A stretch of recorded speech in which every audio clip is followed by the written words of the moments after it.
पुराने समय में जब भी सॉफ्ट ड्रिंक पीने का मन करता था तो पलौंजीज, अर्धशीर और ड्विक्स का नाम जुबान पर आता था। लेकिन अब के बाजार में सॉफ्ट ड्रिंक्स के बादशाह हैं कोका कोला, पेप्सी और थम्स अप।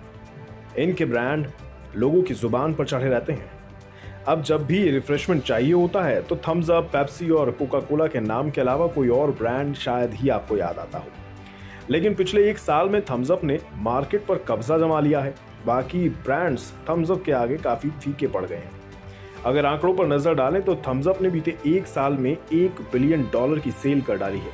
इस दौरान थम्स अप ने बाजार में और ब्रांड के मुकाबले में 45% की पकड़ बना ली है। पेप्सी और कोक दूसरे और तीसरे स्थान पर फिसल गए हैं। पिछड़ने की कहानी भी बड़ी दिलचस्प है। हुआ यूं कि आजादी के बाद से ही विदेशी कंपनियां भारत को एक बड़े बाजार के रूप में देखने लगी। उस समय भारतीय बाजार में पलौंजीज, अर्धशीर्स और ड्विक के सोडा ही बिकते थे। लेकिन कोका कोला को अपना ब्रांड इंडिया में लाना था।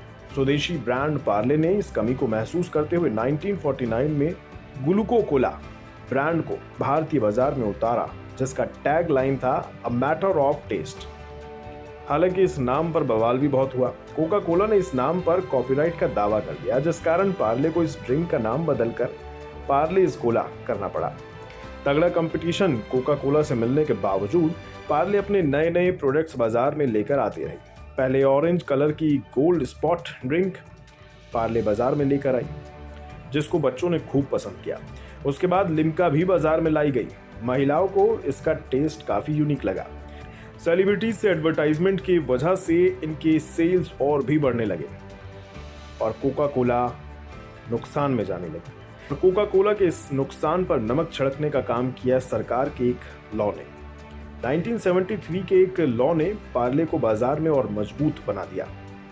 दरअसल सरकार ने विदेशी कंपनियों की इक्विटी में 40% से ज्यादा हिस्सेदारी पर रोक लगा दी। इसमें कोका कोला को अपने सीक्रेट इंग्रेडिएंट भी बताने की शर्त रखी गई थी, जिसको कोका कोला ने मानने से साफ इनकार कर दिया।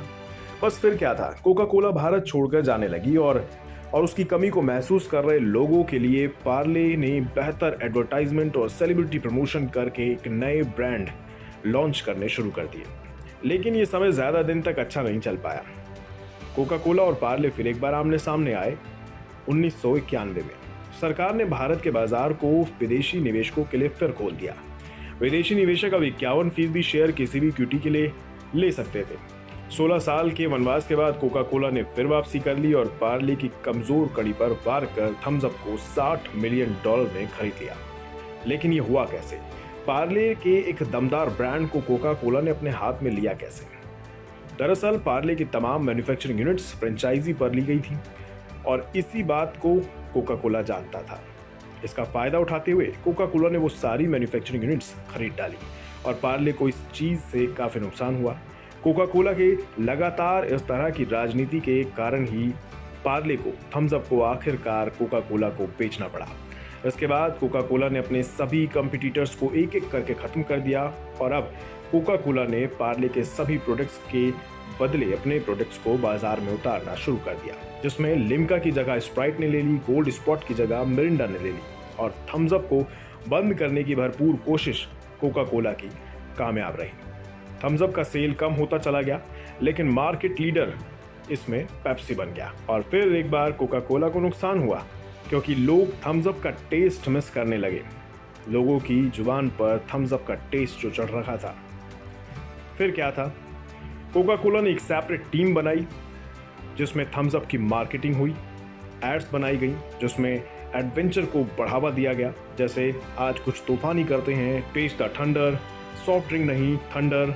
इससे थम्स अप फिर से मार्केट लीडर बन जाता है और आज की डेट में सेल के मामले में $1 बिलियन का आंकड़ा भी पार करके ये नंबर 1 सॉफ्ट ड्रिंक बन चुका है, नंबर 1 सॉफ्ट ड्रिंक ब्रांड बन चुका है।